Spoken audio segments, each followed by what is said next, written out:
All right, in this video I am going to show you how I re-greased the bearings on my Dexter EZ-Lube axle. I've got a 2022 Easy Hauler with a single axle, and I'm going to show you the two ways that you can do this yourself. The first one is removing the tire completely and working around it, and then on the second one I left it on and show you how to do it that way as well. Whatever one you're more comfortable with, it'll work both ways. And what we're really doing is just pushing out the old grease and making sure we get new grease that's in there. So if you've got trailer brakes, you're going to want to do this a little bit differently, because if you're just filling in that cavity, there's the potential that the grease could come out and get on the discs, which is going to cause issues when you're trying to use your brakes and slow your trailer down. So this is more geared towards if you've just got a single axle with no trailer brakes. So with minimal tools, minimal experience, and maybe 1 to 2 hours, it's a pretty simple project that you can do, and it's a good peace of mind to have this done knowing that you got fresh grease in those bearings, because different manufacturers might recommend different things. But if you've got at least 12,000 miles on your trailer, you might want to consider re-greasing them. Or if you've got a lot of trips coming up and you just want to have some peace of mind that you've got new good grease in there, then check out this video and get yours all road ready and ready to roll.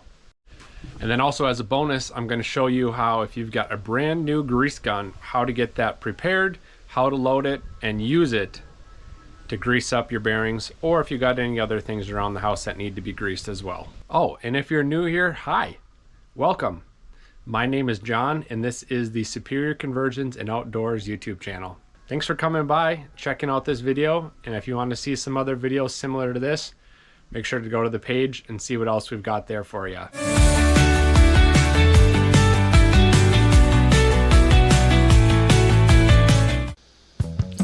So here I've got my grease that I picked up. It's a high temp one meant for heavy duty applications, so figured it would be good option to go with on the trailer. And just put some grease on the plunging tube to help that go into the tube of grease when it's at that step. And then you want to make sure that you're filling in these holes and the bleeder valves on the cap. It's just going to help keep as much air out of there as possible.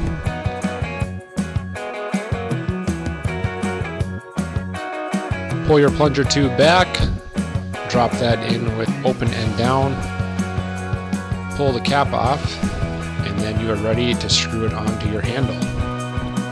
So when you're screwing it onto the handle, you want to go tight all the way down and then bring it back a quarter turn or so. That way it relieves some of that pressure for when it's time to put the plunger valve in. Then start pumping the handle a few times to get it primed, and then when the grease comes out, you're ready to roll. Alright, so I've already got my wheel removed, the trailer's jacked up with a couple jack stands on each side. And then here you're just putting the fitting on to the grease nipple. Make sure that's tightened down so you're not losing any grease there. And then it's just a matter of just pumping it full until you start pushing that old grease out. And as you see here, some of that old grease is coming out, and it is as black as can be. And as far as I know, when this was original, it was the red grease. So that just shows you what the conditions can be like, and this one was definitely pretty dirty, pretty used up. And when grease starts to burn and when it gets hot, that's when you'll start seeing some of the temperature change, or the temperature change on it will affect some of the coloring. So I know these ones have gotten pretty warm, and I put a lot of miles on this trailer. I use it as a construction trailer, and then we moved to North Carolina for about 5 months, which that's another story for another time. But I use this trailer to haul stuff from North Dakota all the way down to North Carolina, and then we moved up to Minnesota, and I use this trailer again. So it's about 1,500 miles down there, so put on 3,000 miles, and it was loaded up. I had a lot of stuff in there. It was pretty heavy when we came back. doing there, it's always a good idea to spin your axle a little bit. It just helps get that grease moving around, just to make sure that it's not missing any spots. Spin it around a little bit. I should have been doing that more while I was doing this, but I got it a few different times. But then it's just a matter of just keep on pumping until you get all that old grease out, and then when you start seeing the red grease come through, then you know that you've pushed all the old grease out and you've got new stuff in there ready to roll. Then you want to grab your dust cap and your cover. Give those good cleaning as well. Make sure you get any grime, any rocks, dust, old grease, whatever may be in there that's going to inhibit that from fitting on there well. Tap it in with your hammer. Once it's on, I give it a couple more pumps in the grease gun just to make sure that I'm full all the way, and you can kind of see it coming out a little bit. But then grab your little rubber cap, put that on, and you are good to go. Don't forget to put your tire back on. And then always good practice as well, once you remove a tire, tighten it down with the bar, and then once you drive a bit, come back and recheck to make sure all your lug nuts are still tight. Alright, now it is the next day and it is time to do the driver's side tire. So this one I'm going to leave on. I'm not going to pull the tire off. So same thing, jacked it up, work on getting that dust cap and cover off. And if you noticed before that, I grabbed the tire on both sides and tried to wiggle it back and forth. That's a good way to see if your bearings are loose at all. If you've got any play when you do that, then you might want to disassemble it and pull it apart and see what's going on the inside.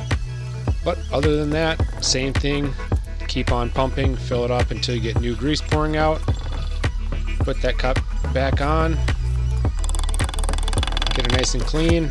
She's spinning real good. A lot better than what it was before I replaced the grease. And there we have it. We re-greased the axles on my trailer. We loaded up a new grease gun, and we are ready to roll for some more camping trips. If you enjoyed this video, please like it and subscribe to the channel. Here's a few more pictures of what the camper looks like, and if you want to see a full walkthrough tour of this camper, head on over to my channel, Superior Conversions and Outdoors, and check out that video as well. I'll leave a link in the description. Alright, thank you, and we'll see you on the next one. If you enjoyed this video, please like it and leave a comment about your favorite part. And then, if you want to see more videos, make sure to check out our channel for other camping videos, family adventure videos, and how we built our own off-grid cargo trailer camper. Make sure to subscribe and then hit that bell icon so you'll be notified when we post new videos. We share every Saturday morning and every other Thursday afternoon. And keep an eye out for the random short videos that might get posted. Thanks for watching, and please share the channel if you know someone else who might enjoy this as well. See you on the next adventure.